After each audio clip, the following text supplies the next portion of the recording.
Yang berikutnya, penguasaan lidah adalah berhati-hati dalam mengadakan komitmen.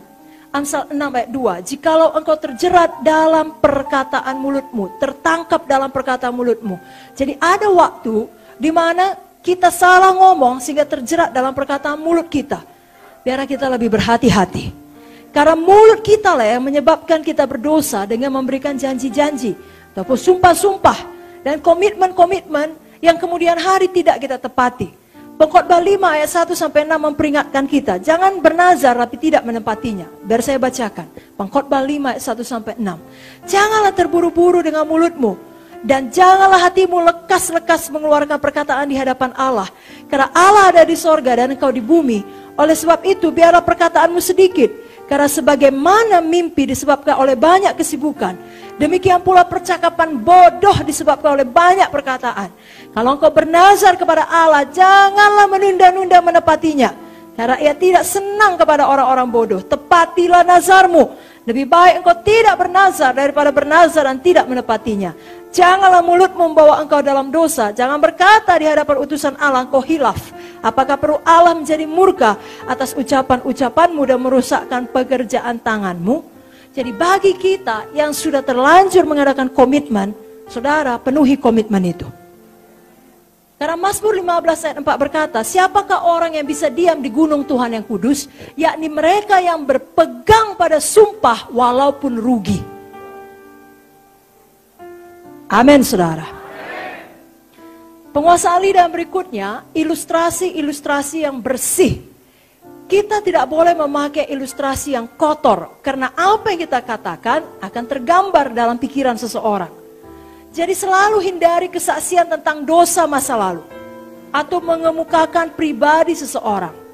Karena yang dilihat orang adalah kecemaran dosa. Efesus 5 ayat 12 tadi sudah saya sebutkan. Sebab menyebutkan saja pun apa yang dibuat mereka di tempat tersembunyi telah memalukan. Perkataan kita adalah benih, kelak menghasilkan buah. Amsal 12 ayat 14 dikatakan, setiap orang dikenyangkan dengan kebaikan oleh karena buah perkataannya. Hidup kita. Amin. Penguasa lidah yang berikutnya, tidak mendatangkan perpecahan. Mari kita buka sama-sama. Buka buku Amsal 6 ayat 16 sampai 19. Amsal 6 ayat 16 sampai 19. Mari kita baca bersama-sama. 1, 2, 3 ya.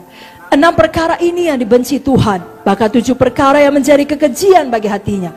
Mata sombong, lidah dusta, tangan yang menumpahkan darah orang yang tak bersalah, hati yang membuat rencana-rencana yang jahat, kaki yang segera lari menuju kejahatan, seorang saksi dusta yang menyembur-nyemburkan kebohongan, dan yang menimbulkan pertengkaran saudara. Jadi ucapan kita yang menimbulkan pertengkaran dalam tubuh Kristus, walaupun itu ada benarnya, Tuhan benci. Ada beberapa perkara tidak perlu disampaikan, saudaraku. Hal-hal sampah, hal-hal dosa, atau hal-hal yang diucapkan seseorang ketika dia marah. Saya bacakan Yohanes 12 ayat 4-6. Yudas Iskariot, seorang dari murid Yesus, yang akan segera menyerahkan dia berkata, mengapa minyak narwastu ini tidak dijual 300 dinar dan uangnya diberikan pada orang miskin? Hal itu dikatakannya bukan karena ia memperhatikan nasib orang miskin, tapi karena ia adalah pencuri. Ia sering mengambil uang yang disimpan dalam kas yang dipegangnya. Dalam Markus 14 ayat 4-5 dikatakan di sini, ada orang yang menjadi gusar. Siapakah itu? Yudas tadi.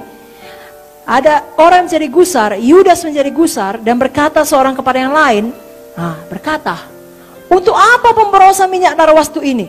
Minyak ini dapat dijual 300 dinar lebih, uangnya dapat diberikan kepada orang-orang miskin.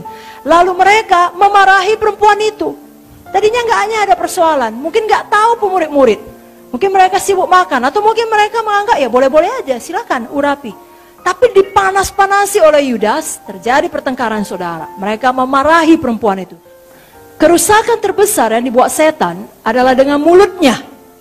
Kenapa? Karena memang cuma itu yang dimilikinya. Pada waktu Yesus bangkit dari kematian, dia sudah melucuti seluruh penguasa.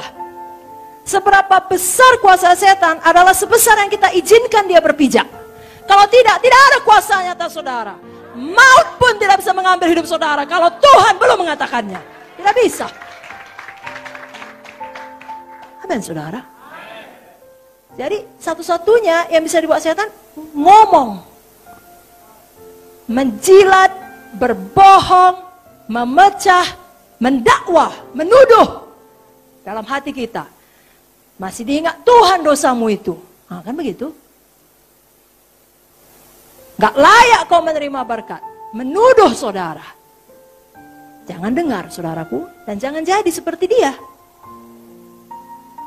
Wahyu 12 ayat 10. Aku mendengar suara nyaring di sorga berkata, sekarang telah tiba keselamatan dan kuasa dan pemerintahan Allah kita. Kuasanya yang diurapinya. Karena telah dilemparkannya pendakwa. Yang mendakwa mereka siang malam. Itu cuma kerja setan. Mendakwa, menghakimi, mengkritik. Kebanyakan dosa memang dilakukan dengan lidah kita. Ingat Matius 7 ayat 1-2. Jangan menghakimi supaya kamu tidak dihakimi. Karena dengan penghakiman yang kamu pakai untuk menghakimi, kamu pun akan dihakimi. Ukuran yang kamu pakai untuk mengukur akan diukurkan kepadamu. Selalu murah hati, sama seperti Bapa murah hati. Jangan hakimi orang lain. Maka ukuran demikian akan diberlakukan kepada kita.